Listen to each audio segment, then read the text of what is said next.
Welcome to the deep dive. Today we're jumping into side hustles. Yeah, looking at some specific advice, right? From that side hustle secret segment. Exactly. Episodes 1, 2, and 3.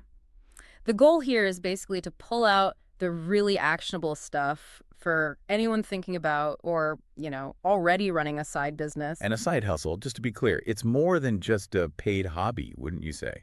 It's often quite strategic. Totally. Could be for extra cash, sure, but also exploring something new, maybe even testing the waters for a bigger career shift down the line. Super relevant topic now. Definitely. A lot of people are looking for that bit of extra control or income. And what I like about this source is we get different viewpoints. There's an expert, a coach, and someone who's actually, been in the trenches. Gives you a rounded picture, hopefully.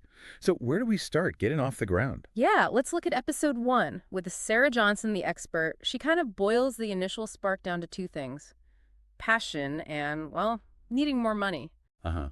But it's not just about passion, is it? She points out you really need to check if your passion actually meets a need someone will pay for.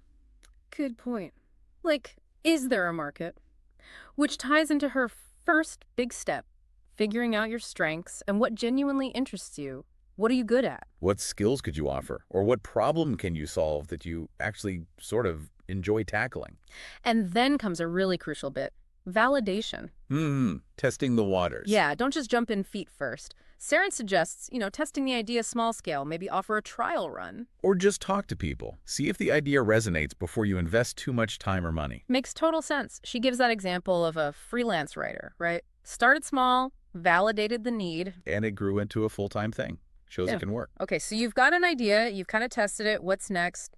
Building it properly. Right, and that's where Michael Davis, the coach in episode 2, comes in. He's big on setting clear goals. Like really clear, what's the point of this side hustle for you? Is it $500 extra a month? Is it building a portfolio? You need to know. And then based on those goals, he talks about a basic business plan. Doesn't have to be a 50-page monster, right? No, just, what are you selling? Who are you selling it to? How are you going to reach them? Simple stuff, but important. And obviously, being online matters. Hugely. Michael stresses having some kind of online presence. Maybe it's just a decent LinkedIn profile or an Instagram page at first, somewhere people can find you. And his strategy seems pretty sensible.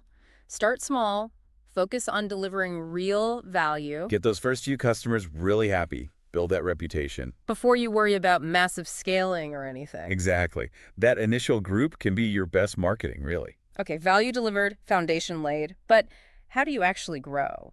That brings us to Emily Chen in episode 3, The Successful Side Hustler. And she talks a lot about social media, but using it smartly. Not just posting randomly. Right. Figure out where your people hang out online and give them content that actually helps them or, connects with them. She also mentions email lists. Still relevant. Apparently so.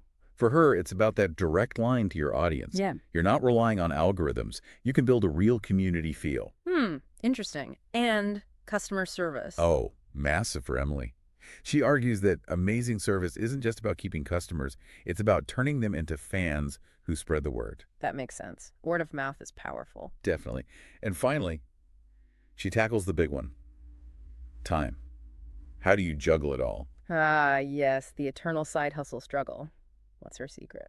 Pretty straightforward, actually. Make a schedule.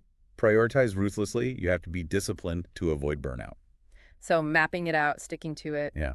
Seems obvious, but easy to let slide. Okay, so if we boil it all down from Sarah, Michael, and Emily, it's like, know yourself, test your idea, have clear goals. Make a basic plan, get online somehow, focus on value first. Use social media with purpose, maybe build that email list, definitely nail the customer service. And manage your time like a hawk. Phew! Quite a list. It is. But it flows, right, from idea to growth. So as a final thought for everyone listening, which bit of that pathway resonates most right now? Yeah, what's the one small thing, maybe from that list, you could actually do, like today or tomorrow, to move your own idea forward? Just one small step to get started or to grow. That's the key takeaway, perhaps.